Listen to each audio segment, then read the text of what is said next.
I knew it. I shouldn't have been invited into a conversation about money, and if you were wise, you would have included me out. In my next incarnation, perhaps I will come as a branch bank manager with a tidy visor and a love affair with columns and totals.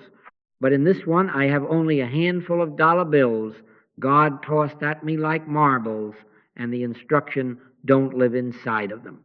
Still, here we are, and we have to begin somewhere truer than our fears.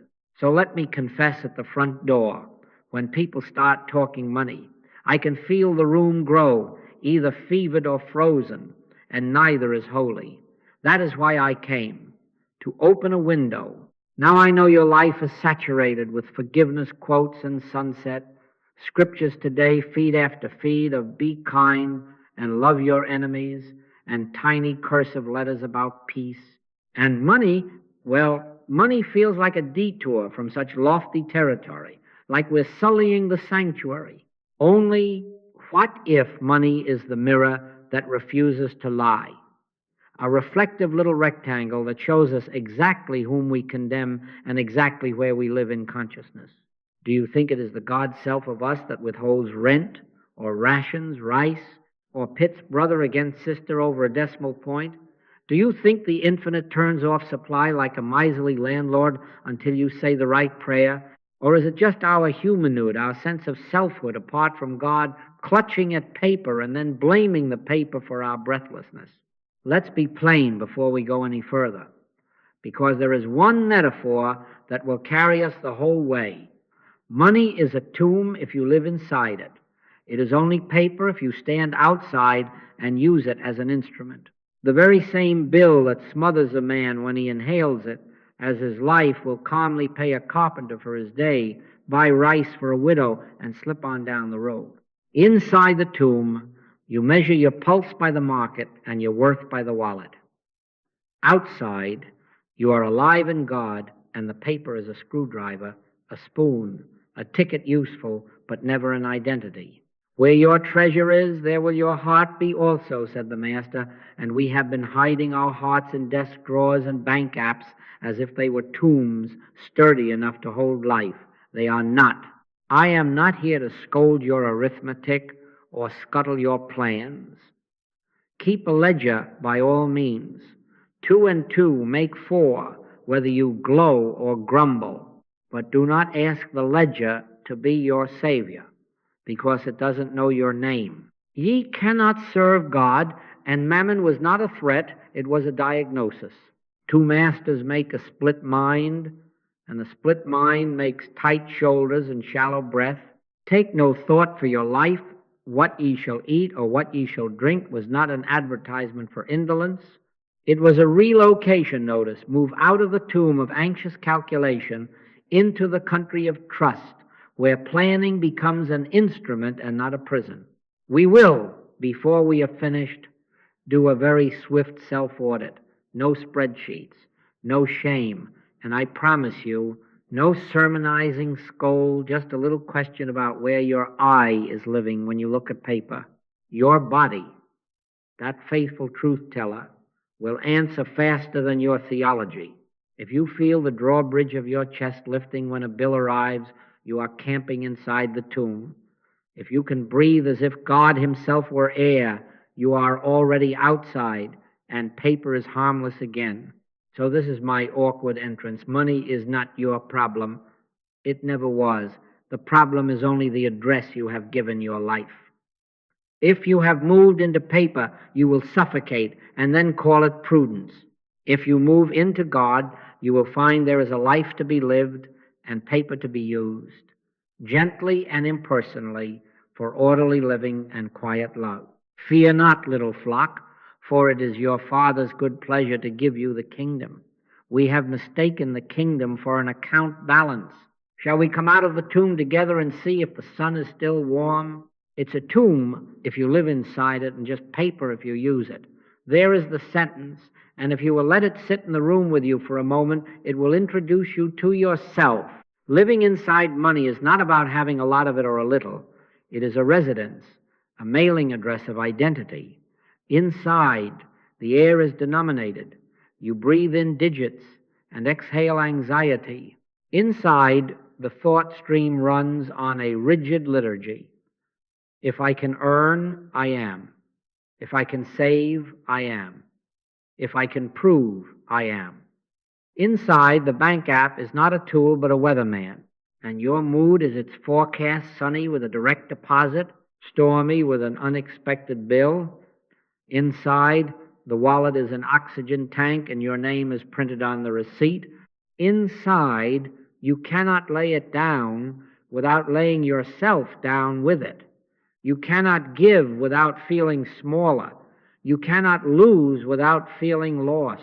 What is a man profited if he shall gain the whole world and lose his own soul? That is not an afterlife puzzle. It is a present tense address change. Gain the decimal, misplace the I, and you have a palace built as a sealed room. Using money as an instrument is different by a universe, though not by a dollar. Then money is shoes good for walking, ready to be worn through and replaced. It is a screwdriver splendid for a screw, ridiculous for soup. It is a ticket helpful for getting from here to there, not a country to border and defend. Outside, the air is God. We breathe prayer and exhale quiet. Outside, render unto Caesar the things which are Caesar's, and unto God the things that are God's, becomes so plain that even the coin itself blushes. This is Caesar's medal, not my selfhood. Outside, we can set the bill down on the counter to pay the carpenter, and not 1 inch of the soul moves with it. Outside, the life is more than meat, and the body is more than raiment. And by the same light, the life is more than balance, and the body is more than brand. Here the heart is not yoked to paper. It is yoked to presence. Here we can smile while we balance the checkbook because we know we are not in it, the way a driver laughs while checking the fuel gauge, knowing he is not in the tank. How do you tell where you live? One test. Take a bill, 10, 20, makes no difference, and hold it in your hand. Ask, if this were to leave my hand for rent, for rice, for a neighbor's need, would I leave with it? Would my name dim? Watch your chest. Does it narrow? Does your breath ask permission? Do your shoulders rise like drawbridges to protect a castle? If so, you have pitched your tent inside the paper and called it prudence. No blame, just an address on an envelope. But if you can feel the same name within you while the bill comes and goes, if you can say I am before and after the purchase, if you can set it down and pick it up without moving your worth an inch, then you are outside and it is only paper, an obedient instrument. Freely ye have received, freely give. That does not prescribe recklessness. It describes atmosphere. To the one outside, giving is breathing. To the one inside, giving is asphyxiation. Let me show you a tiny scene. Ruth, let us call her, that stands in the market with 2 loaves and a handful of crumpled notes.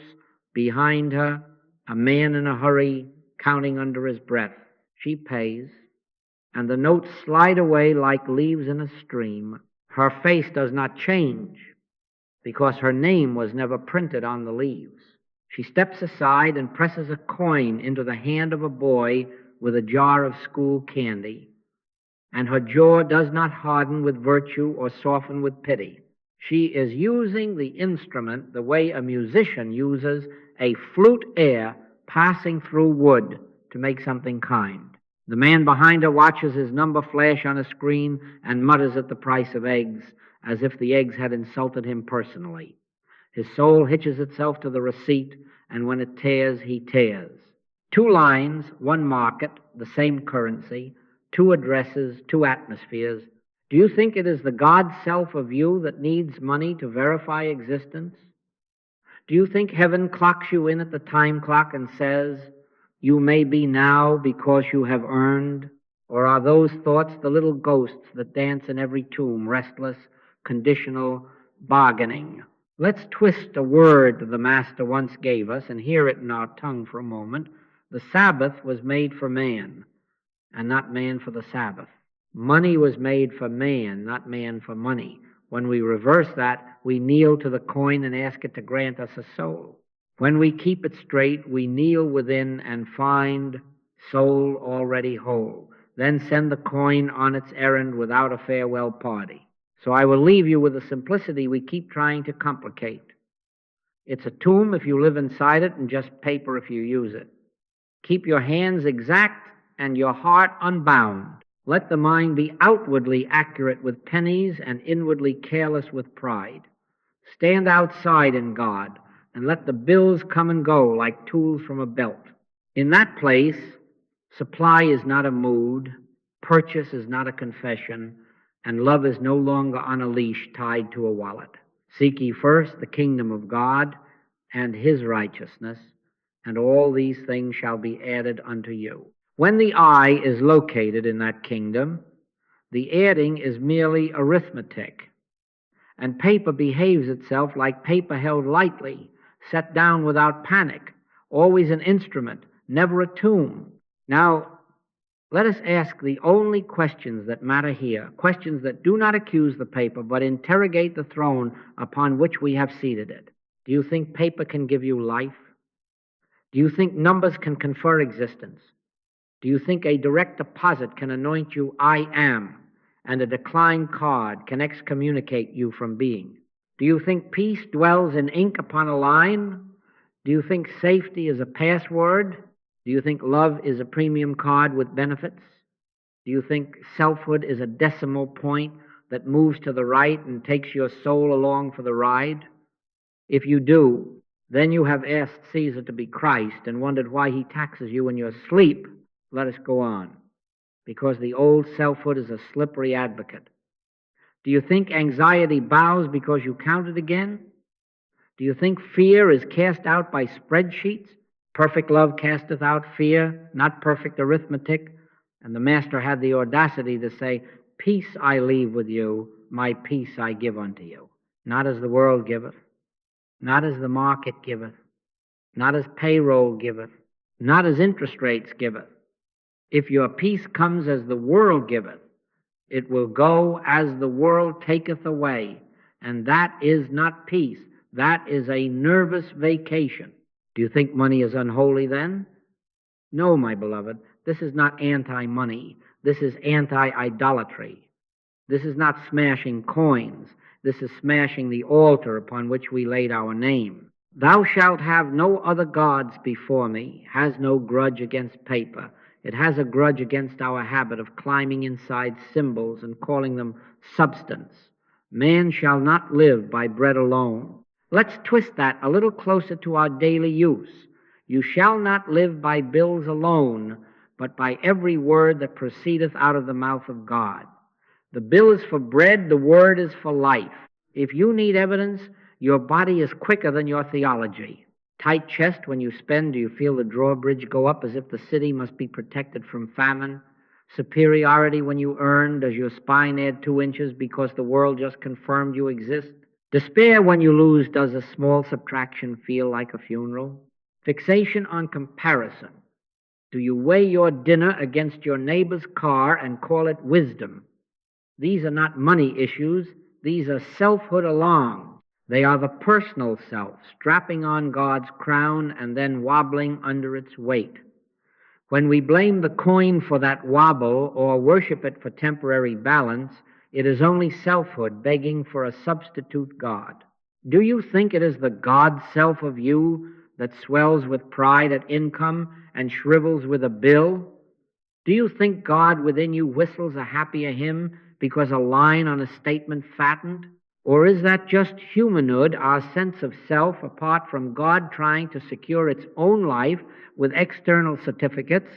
Take no thought for your life, said Jesus, and we have tried to obey by pretending not to think while secretly worrying. That is not what he said. He issued a relocation order. Move the I out of anxiety's apartment into the kingdom's house. Seek first that kingdom and then plan. Do both, but keep them in that holy order. So, what shall we do with this audit? Is it a slap on the wrist? No. It is an invitation to vacate a throne we were never meant to occupy. The questions are not to shame you. They are to show you the exact hinge where the door of identity swung from God to paper. Stand there a moment, smile at your cleverness and your weariness, and step back, breathe, and let the name I am be spoken within without price tag or permission slip. Whisper if you like. Be still and know that I am God. Not I earn am, not I spend am, not I compare am. Let the chest soften when you pay. Let the spine stay the same height when you earn. Let the loss be just a subtraction, not a sacrament. In that instant, money has no job but instrument. Love is free to be impersonal and clear. And peace returns, not as the world giveth, but as the Christ within always gives, without ledger, without leverage, without delay. Humanhood is inventive.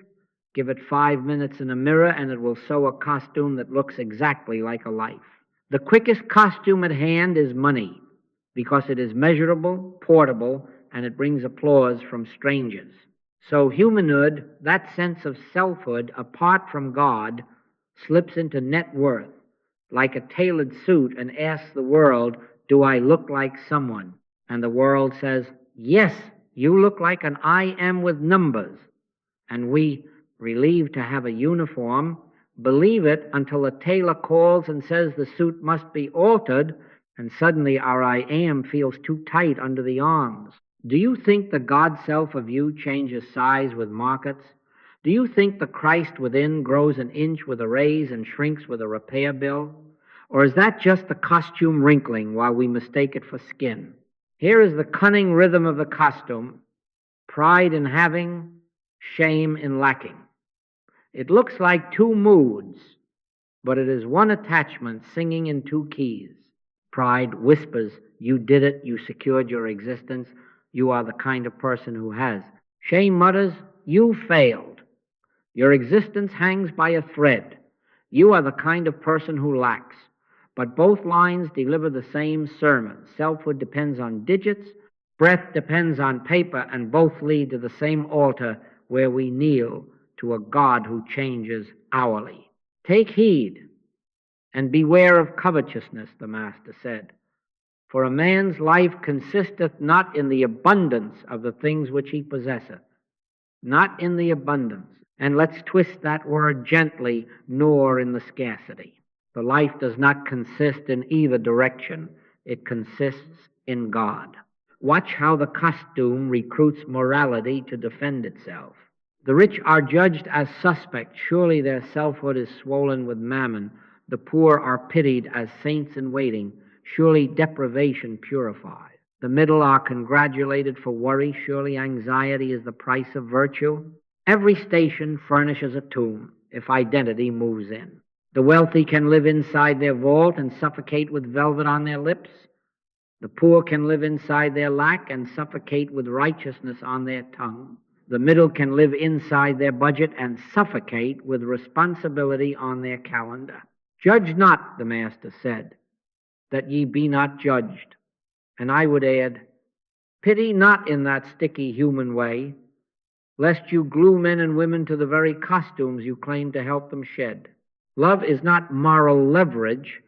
Love is the recognition of one self in all. And in that light, money is demoted to errands again. Net worth becomes bondage the moment it is asked to perform the job of selfhood. That is the sentence you can pin to your refrigerator and your heart. The job of selfhood is to bear the name I am without a prop. The job of money is to help you order groceries, roofs, and shoes. When we hire money to bear the name, it will fail and take us down with it.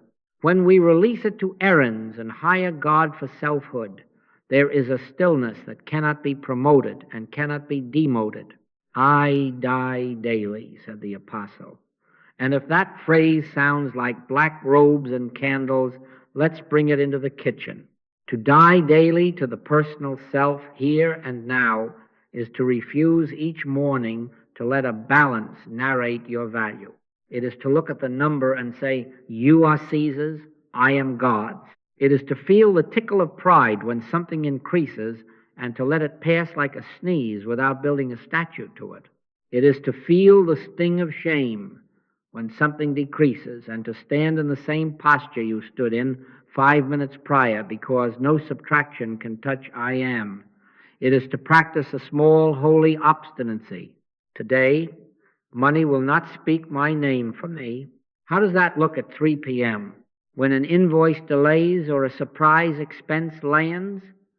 Outwardly, cold-blooded, pay what is due, call who must be called, keep the ledger exact. Inwardly, overheated with love for God and man, because your selfhood was never on the line. A man came to me once, let us call him Peter, whose worth rose and fell so violently with his statements that his family waited in the hall each month to know whether they could laugh. We did not fix the statements. We relocated the self. Say after me, I told him, I am before the mail, I am after the mail. He did, and the mail became paper again. Some months were fat, some were lean, but a quiet man stood inside them both, and in that quiet, decisions simplified and generosity returned without drama. Fear not, said Jesus. He never said, calculate fearlessly. He said, I am the bread of life. Hear that. Bread of life is not a paycheck, it is presence. Take the costume to the closet each night and hang it on the hook named errand, then step into bed nameless but known. In the morning, put the costume back on if you must go to market, but fasten it lightly. And all day long let a deeper wardrobe clothe you, the garment without seam, the one woven in silence that no price can buy and no price can sell.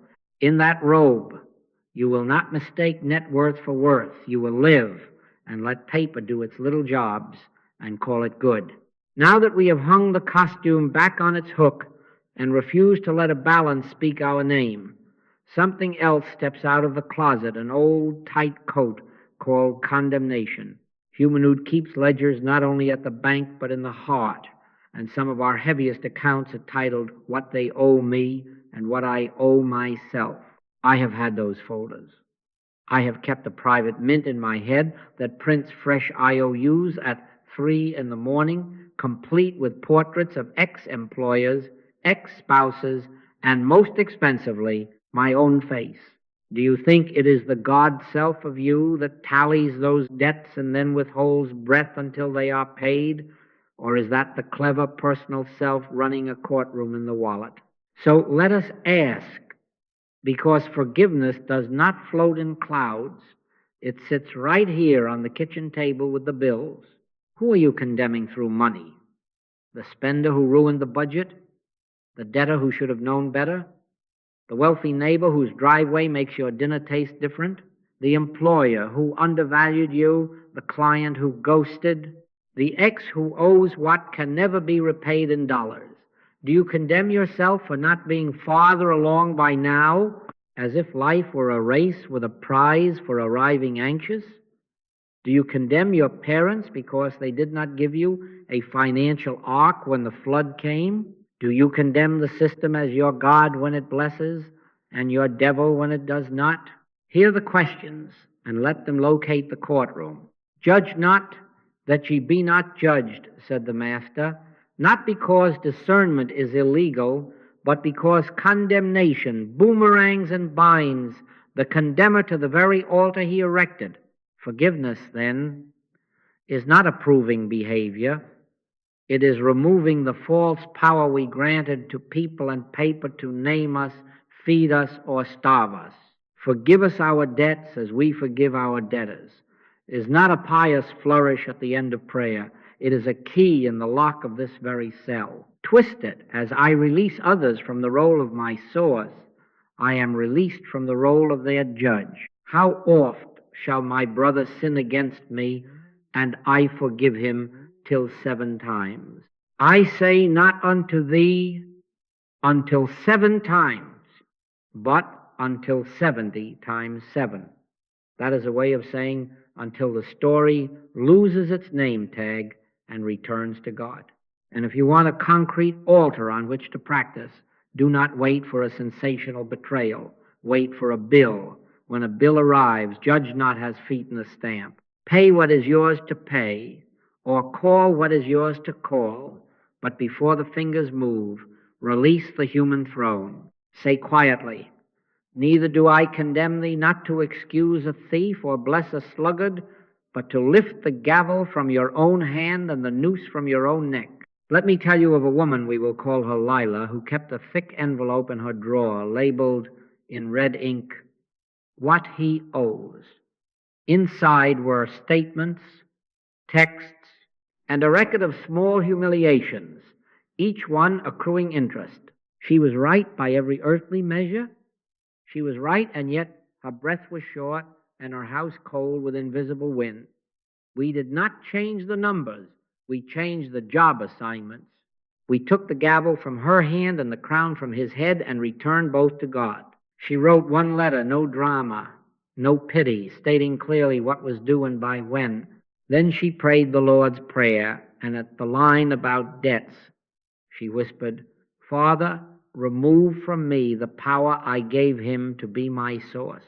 Remove from him the power I gave him to be my judge." 2 weeks later, the money did not magically rain from the ceiling, but the courtroom closed. Decisions simplified. She set boundaries without venom, and generosity without leverage returned to her body like warmth. That is what forgiveness looks like when it touches paper. Do you think it is the God self of you that refuses to forgive until restitution is made? Or is that the old humanhood economy trading in the counterfeit currency of superiority and shame? The Christ teaching is not sentimental, it is surgical. If thou bring thy gift to the altar, and there rememberest that thy brother hath aught against thee, first be reconciled. Twist that for this very moment. If you bring your payment to the counter and remember you are holding someone or yourself in chains over money, put the heart gift down, reconcile within, then pay. Pay as instrument, not as indictment. Refuse the old exchange of pity for power or blame for oxygen. Forgive 70 times 7 until the number dissolves, and the one you find most frequently standing in the dock is yourself. Lift that one's head. Say to your own chest, "Be of good cheer. Thy sins be forgiven thee." And then prove it by letting paper be paper and love be impersonal and clear. Your money story, if read without defense, will point like an arrow to the person you have not forgiven, usually the face on your driver's license.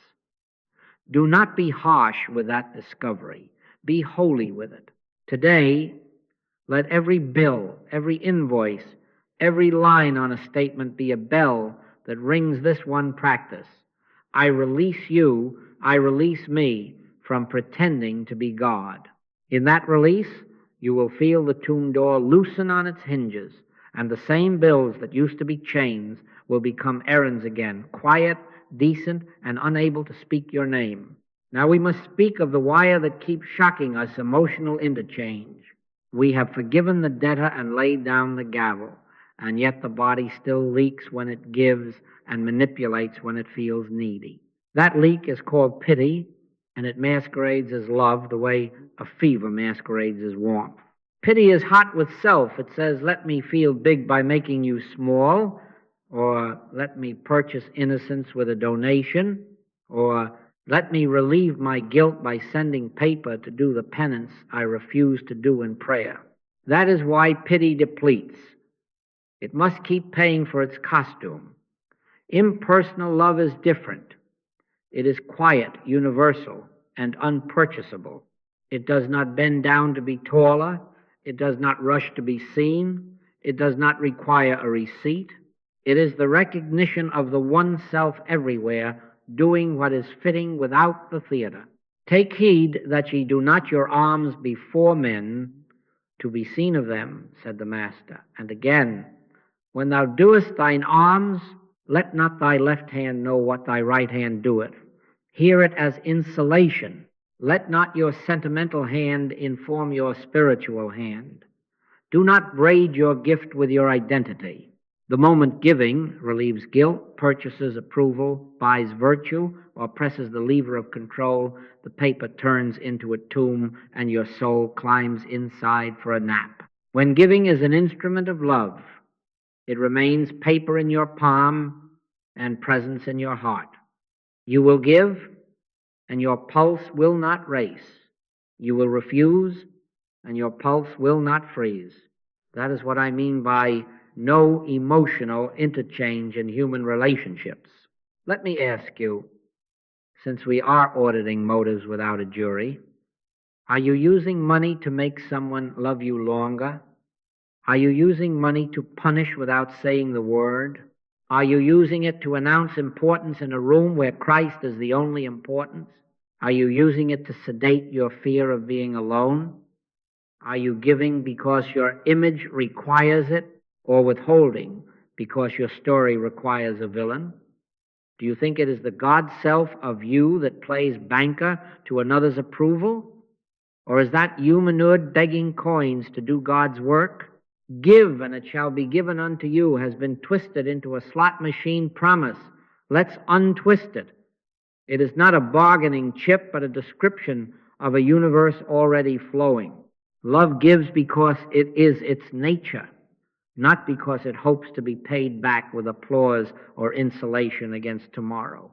Insulation is not coldness, it is clarity. Outwardly cold-blooded, inwardly overheated with love for God and man. To be insulated is to carry the poor without catching their despair, to serve the rich without catching their pride, to meet a child's tantrum without hosting it, to meet a friend's emergency without installing it as your identity. Think of the wire that carries light into a room. The current is strong, but the covering keeps it from burning the house down. Most of us have been exposed wire. Every plea yanks us. Every need owns us. Every thank you sustains us like sugar. No more. Let not your heart be troubled. Let the heart be the covering. Let God be the current. Let the money be the copper that conducts errands, not emotion. How shall we practice this without turning into statues? Very simply, before you give, pause and relocate the I. Whisper within, I am is the giver and I am is the gift. I am merely the envelope. If a tug of pity rises, feel it, bow to its sincerity, and let it pass unfulfilled. Then ask, Father, what is mine to do? Perhaps it is a payment, perhaps it is a meal, perhaps it is a boundary, perhaps it is silence. Do it, and do it without the drum. When you are asked for more than is fitting, say no as gently as you would hand a glass of water. No heat, no sermon, no invoice for the virtue you performed by refusing. When you are moved to say yes, say it and step aside. Do not stay to collect change in the form of gratitude. If you think this will make you hard, listen again. The monastic life we speak of is not a cave. It is insulation lived in the market. Our heart burns for the Christ in all, not yearns with sticky sympathy for the poor in us or out there. The proof that love has become impersonal is that supply becomes clear. Needs are met without melodrama. Budgets are made without bargaining with God. Gifts are given without strings, and refusals are issued without spikes. In that atmosphere, money stops being emotional leverage and becomes simple service, as natural as breath and twice as quiet. Consider the lilies. They neither try to be seen nor wither to win a friend.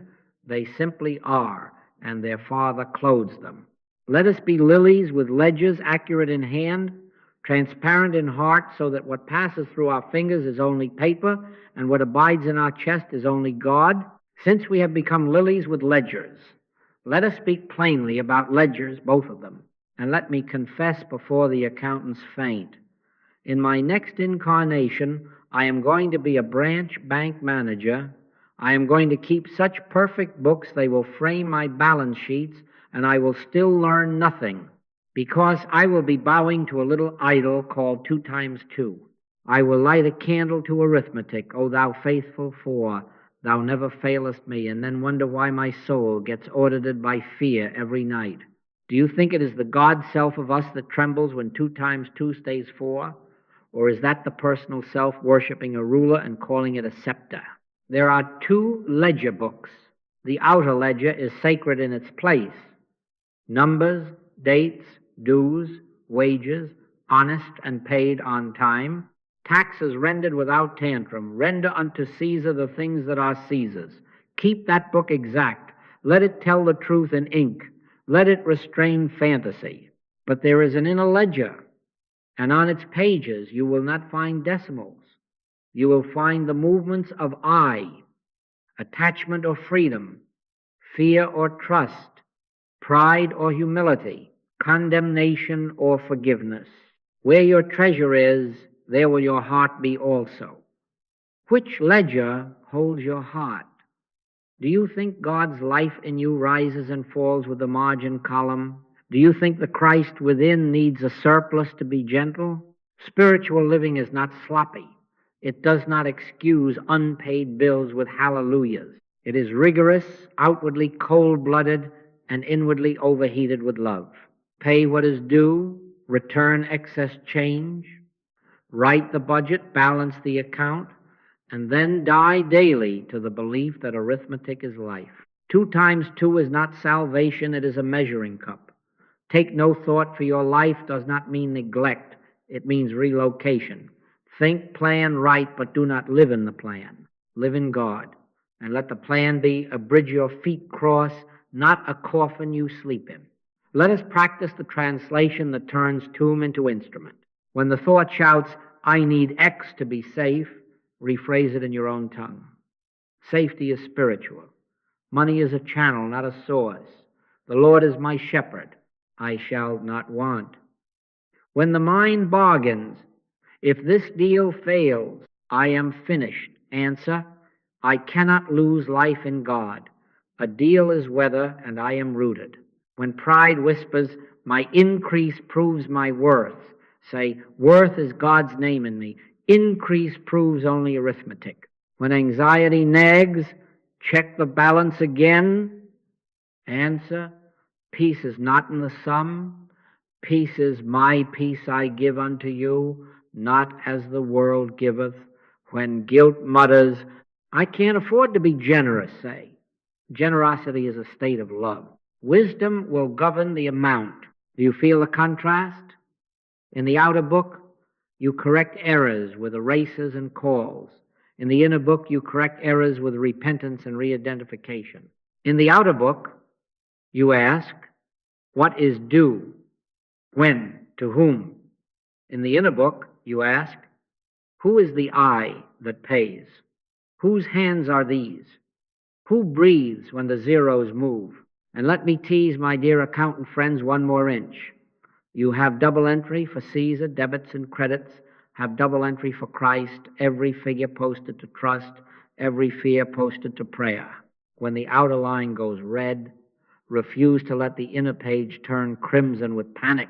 When the outer line goes black, refuse to let the inner page swell with boasting. Seek ye first the kingdom of God and his righteousness, and all these things shall be added unto you. Added where? To the outer book in due season. But the kingdom lands now in the inner.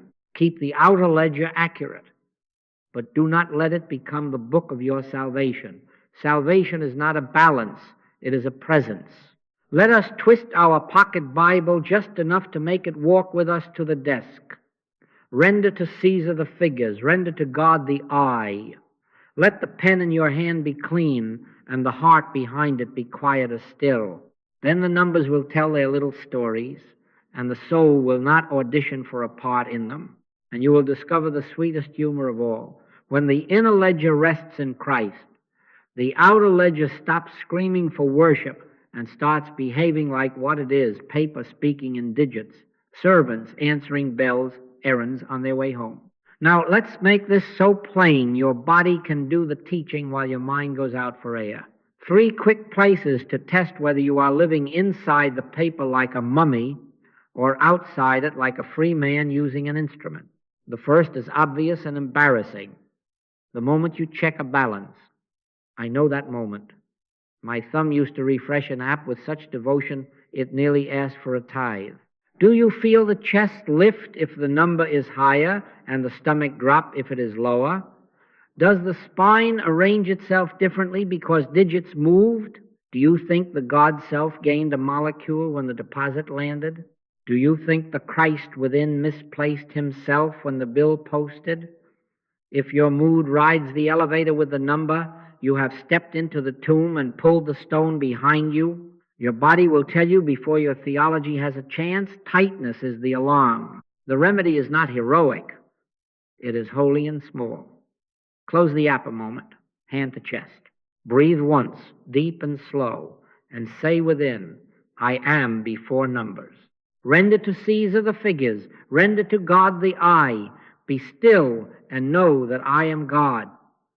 Then reopen, pay, or plan as needed, but do not move your address into the digits. Second place, the instant you see someone else's lifestyle. You pass the driveway, you scroll the vacation photo, you overhear the salary, and something pricks or puffs. Comparison is the personal self's favorite perfume. It promises identity in either direction, superior or inferior, and both smell like separation. Do you think it is the God self of you that swells because your car is newer? Do you think it is the Christ in you that sags because their square footage is wider? Thou shalt not covet was never a scold about furniture. It was a mercy about selfhood. Love thy neighbor as thyself becomes, in this lane, love your neighbor as the same self. Then their increase does not diminish you, and your quiet does not shame them. Watch the body.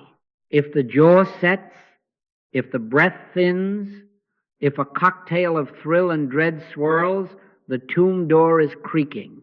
Pause. Smile at your clever old habit. Whisper, Father, forgive this audition. I am not up for the role of I am by comparison. Let the shoulders drop. Bless the neighbor without ceremony. Walk on as one consciousness wearing two houses.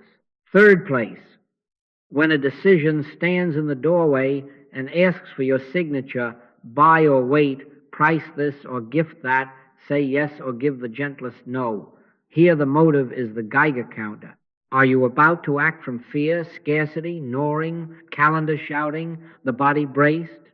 Are you about to act from image proving you belong, purchasing approval, broadcasting a halo with a receipt? Or are you acting from love, impersonal, quiet, appropriate, without theater? Let your communication be yea, yea, nay, nay. Love does not babble to convince itself. Fear argues, image advertises. Love simply does what fits and steps aside. Again, the body speaks first.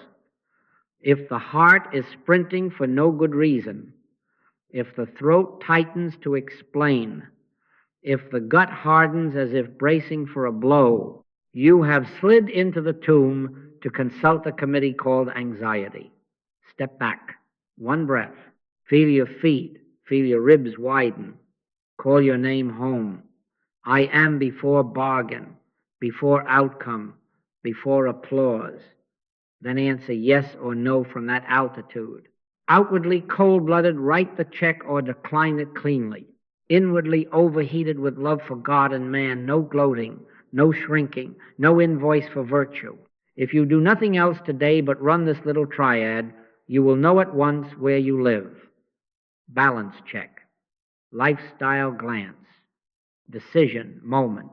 Each one is a doorway where Humanoid tries to rent an apartment in a symbol and call it life. Let the body be the bell that rings you back to the temple. Tightness is not an enemy. It is the usher saying, you are sitting in the wrong pew. Stand, relocate, and sit again where presence is the preacher and paper is the program. Take no thought, for your life is not irresponsibility. It is the order of operation. Seek first the kingdom, then write the email. And if 5 minutes later the old habit returns and the thumb twitches toward the app die daily again and again pleasantly, without self-hatred. One breath, one name, Yem. Then let money be what it is, harmless paper, an instrument in obedient hands, unable to confer or cancel your life. Let me give you one case without symbols or screensavers, no miracle fog, just Tuesday. A woman called her Mara sat with a stack, 2 cards near their limit, rent due on the 15th, a child's shoes to replace, and a phone that buzzed like a nervous cousin. She had been living inside the numbers like a tenant who forgot where the door was. Her thumb refreshed the balance as if God answered there. Her prayers were negotiations. If you cover the shortfall, I'll be good. Do you think it is the God self of us that needs to bargain for what already is? Or was that merely humanhood doing business with a picture of God who runs a pawn shop? We did not change the figures first. We changed the address. One hand on her chest, be still and know that I am God. Not a charm, a relocation. We wrote 2 ledgers. In ink, the outer what is due, to whom, when. In silence, the inner who is the I that pays. We practiced the little triad, balance, comparison, decision. Every time the breath shortened, she closed the app before it recruited her as a hostage and said, render to Caesar the figures, render to God the I. Then outwardly cold-blooded, inwardly overheated with love, she took 3 steps without drama.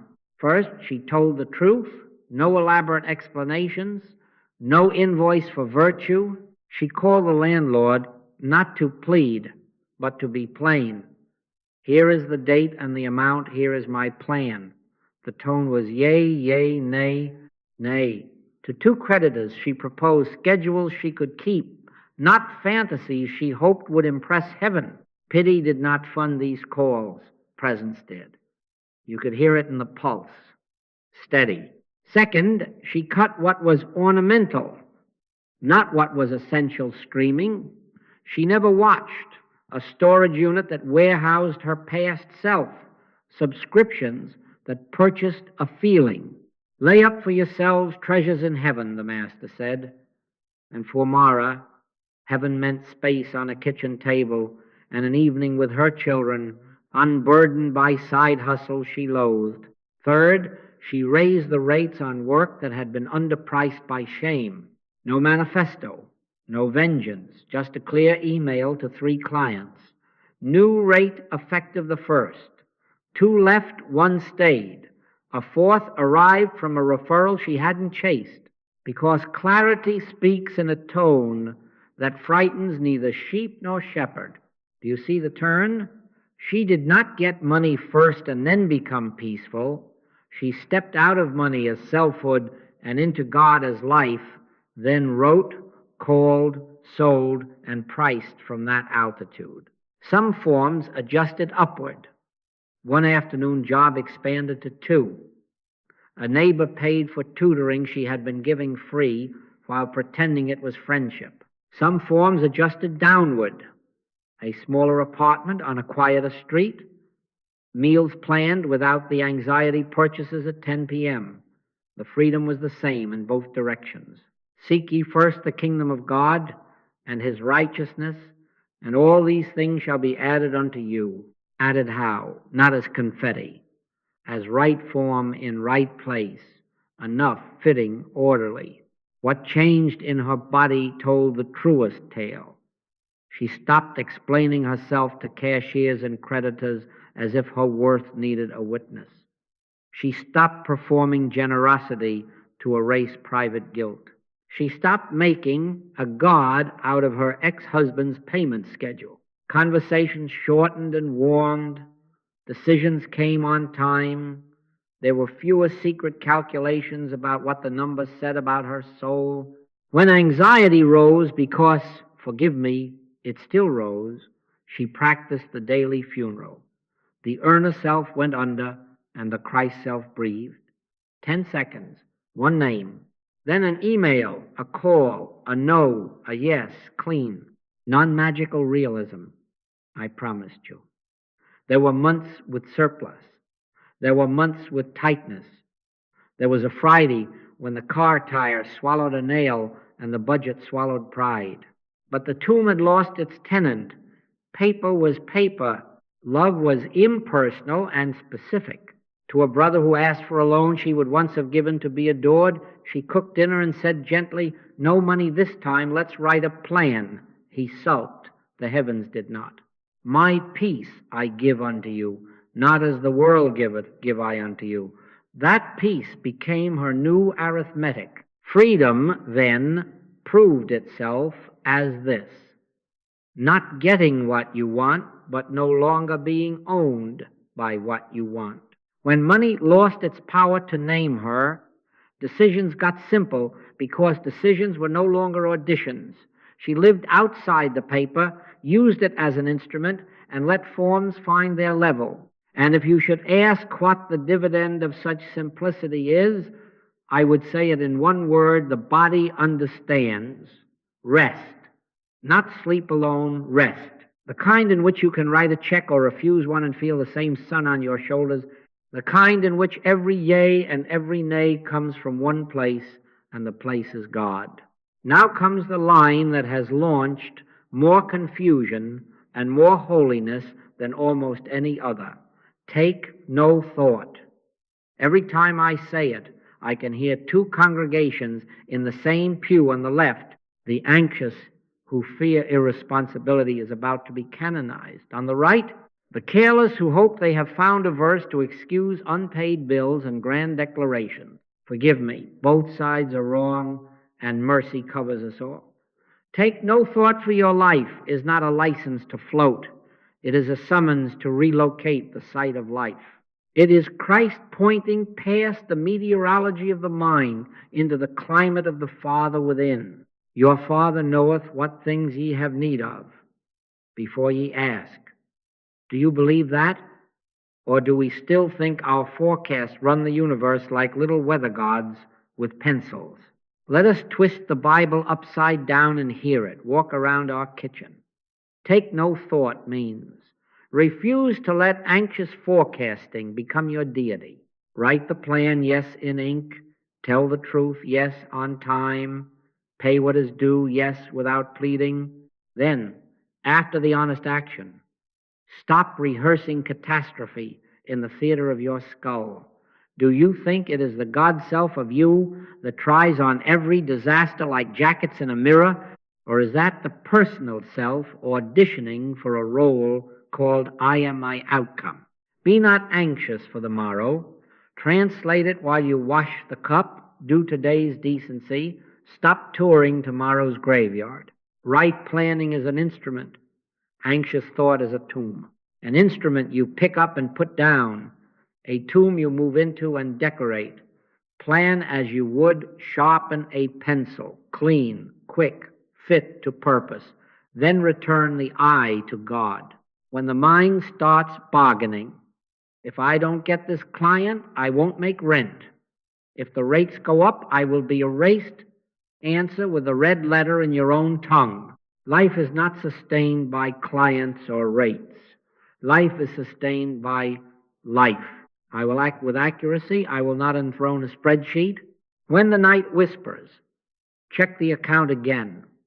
You might have missed a digit that will save you. Say gently, I do not save myself by digits. I am saved from self by presence. I checked, I balanced, I rest. Personalize it, or it will remain holy ink and never become bread. Take the phrases and twist them until they speak your dialect. Consider the lilies can become. Let form follow the life that I am, not the fear I imagine. Seek first the kingdom can become. I place identity before arithmetic, and arithmetic finds its chair. Sufficient unto the day is the evil thereof can become. Do not import tomorrow's weather into today's house. Today has its own small chores. Ask, and it shall be given, can become. Consent to be led. Then move your feet when the door opens, no fanfare. Wear these like work clothes. The Master did not give us poetry to admire. He gave us living words to breathe.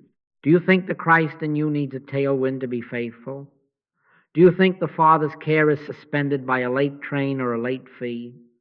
Do you think the God self trembles when markets sneeze?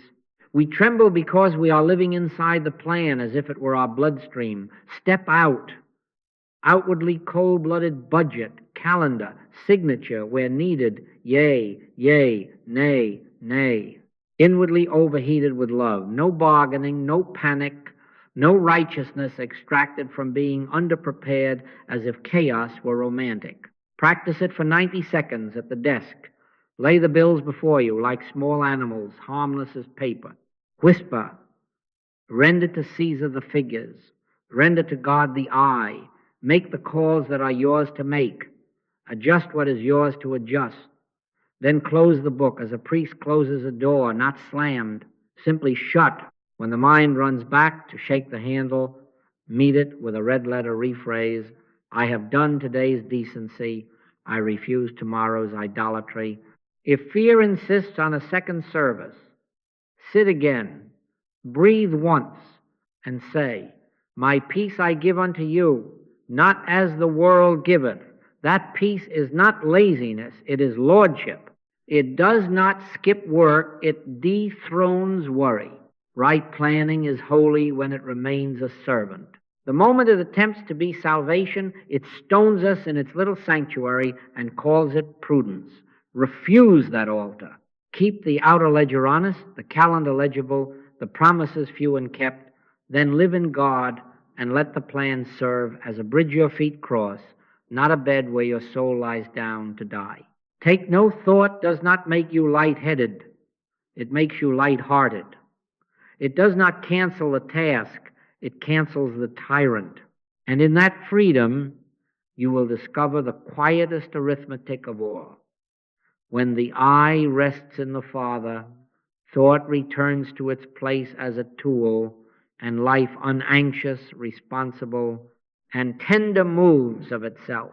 Now we must bury one more idol without flowers, the earnest self, and his frugal twin who wears a halo, the saver self. They are splendid actors and useful in a play. One knows how to labor, to invoice, to negotiate. The other knows how to budget, to delay, to hold a little back for winter. As roles they are good, as rulers they are fatal. Do you think it is the God self of us that needs a costume labeled provider to exist? Do you think the Christ in you is kept alive by hustle or preserved by hoarding? Or is that merely humanhood auditioning for the part of I am with a briefcase in one hand and a coupon book in the other? Listen to their voices and you will hear the tomb rehearsing. The earnest self says, if I don't close this, I am nobody. The saver self answers, if I don't protect this, I will be erased. Both are masks asking money to perform the job of selfhood. The Master told a story about bonds. A man pulled down the small, built up the bigger, and said to his soul, take thine ease. And heaven replied, thou fool, not because bonds are evil, but because he had moved into them as a residence. It is a tomb if you live inside it. It is only a barn if you stand outside and use it. How then do we die daily to the earner and the saver? Without quitting work or burning ledgers, we starve them. When praise comes, brilliant quarter, you are a genius. We couldn't have done it without you. Do not feed self-importance. Outwardly say thank you. Inwardly whisper the red letter, the Father that dwelleth in me. He doeth the works.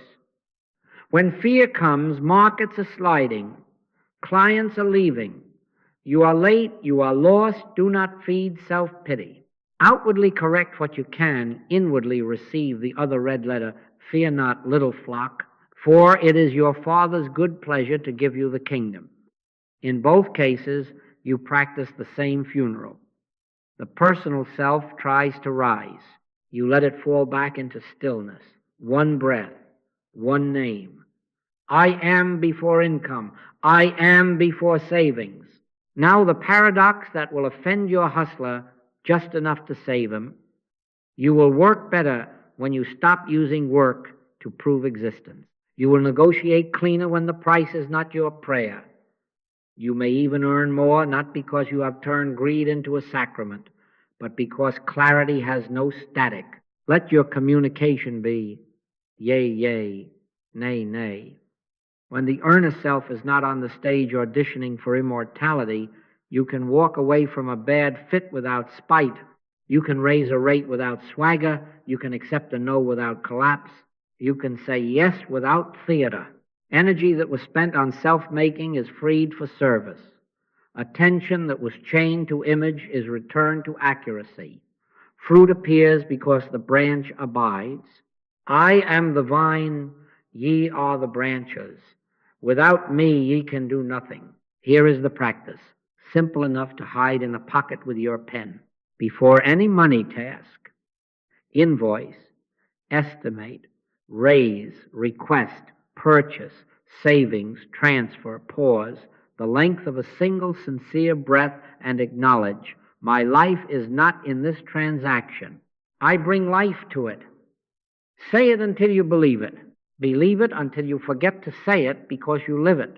Then proceed outwardly cold-blooded, clear numbers, clean boundaries, honest time frames, while inwardly overheated with love for God and man, no seduction, no apology, no emotional interchange that turns commerce into confession. If heat rises, if the heart sprints to persuade, or the throat tightens to defend, stop mid-sentence, if you must, and return to the vine. Abide in me, and I in you. Then finish the email, then make the call. Then close the tab. Not as a trick, but as a relocation. You will discover that the saver self relaxes too when he is not asked to be savior. Savings become a shelf, not a shrine. You will lay aside wisely without laying your soul inside the account. You will spend fittingly without buying a verdict. Lay up treasures in heaven, the Master said. In this room, heaven means identity, secure in God, where neither praise inflates nor fear deflates. From that altitude, bonds find their right size, budgets their right edges, and earnings their right hum, strong enough to carry duty, quiet enough to leave the heart unowned. Work is holy when it is altar, not idle. Let the hands be busy and the heart be free. Let the earner self clock in as a roll and clock out at dusk. Let the saver self take notes and keep them in the drawer, and you live where life lives. When the check arrives, do not rise. When the bill arrives, do not fall. Be still and know that I am God. Then render to Caesar with a steady pen, and render to God the only thing he has ever asked of you, the eye that was never for sale. Let us finish by making it so simple you cannot pretend you did not hear it. Here is the governing test you can carry like a coin in your pocket. Am I living inside the money, or am I standing outside of it, using it as an instrument? A tomb if I live in it, a tool if I hold it lightly. Do you think it is the God self of you that rises and falls with digits? Or is that the personal self switching addresses, moving from one pile of paper to another and calling it home? The moment you relocate the I in God, money becomes harmless paper speaking in figures, servants answering bells, errands on their way home. For the next 24 hours, let us close the tomb door and keep the key in a very obvious place. Every money touch, bill, invoice, budget line, tip jar, transfer, handle it with precision, and then deliberately remove selfhood from it. No bragging if it flatters you, no shame if it scolds you, no panic narratives at 2 a.m. auditioning for tragedy. Outwardly cold-blooded, clean numbers, clear dates, honest rates, yea, yea, nay, nay. Inwardly overheated with love, quiet goodwill toward God and man. No emotional interchange masquerading as generosity or manipulation. If the body tightens, the chest lifts or drops, the jaw sets, the breath thins, take one sincere breath and say within, Render to Caesar the figures, render to God the eye. Be still and know that I am. Then finish the exact task and close it like a door not slammed, simply shut. Keep a little slip of red letters with you like a seed, 4 lines only. Abide in me, and I in you. Take no thought for the morrow. Fear not, little flock. It is your Father's good pleasure to give you the kingdom. Seek ye first the kingdom of God. Do not quote them at heaven. Rephrase them until they are your own tongue. When anxiety rises, choose one line and twist it right side up for your kitchen. Abide becomes, I do not live in numbers. The life in me enters numbers and orders them. Take no thought becomes, I did today's decency. I refuse tomorrow's idolatry. Fear not becomes, I am not the provider. I am the branch, and the sap is faithful.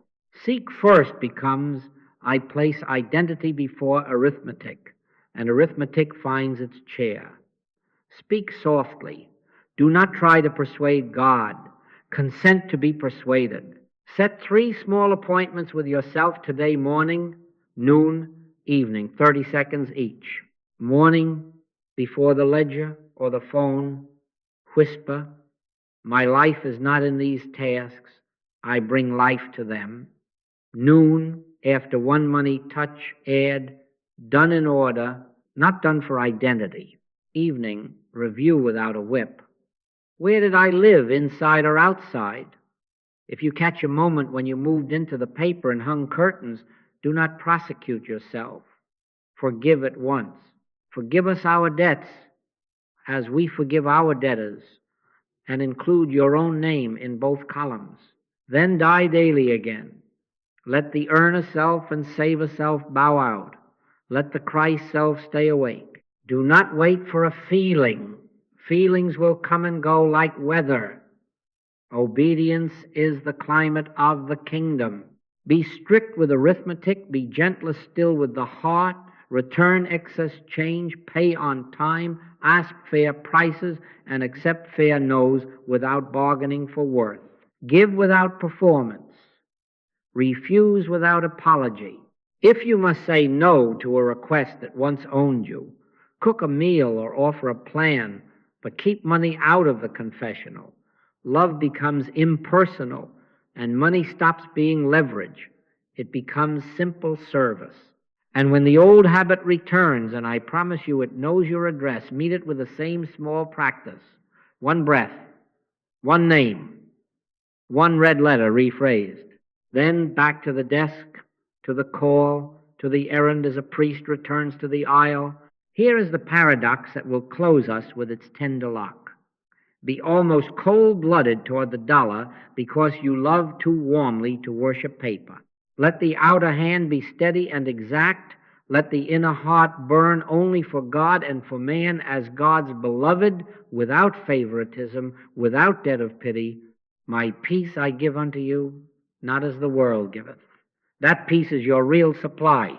It does not fluctuate. It does not beg. It does not boast.